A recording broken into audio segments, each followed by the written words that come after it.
Bu işi təşkil edənlər var, başda oturub əmr verənlər var.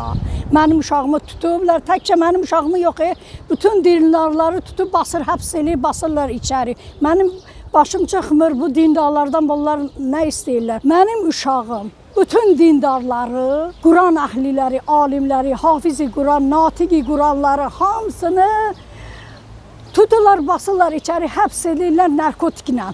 Bu narkobaron, banditizm deyirlər, mən onlara banditizm demirəm. Mən bunlara narkobaron deyirəm. Yəni bu işi əmr verən, bu işin başında olan mənim uşağımı nahaq yerə tutub, gətirib basıb, əgər bu dövlətin qulduru varsa, o dövlətin yəsi də var.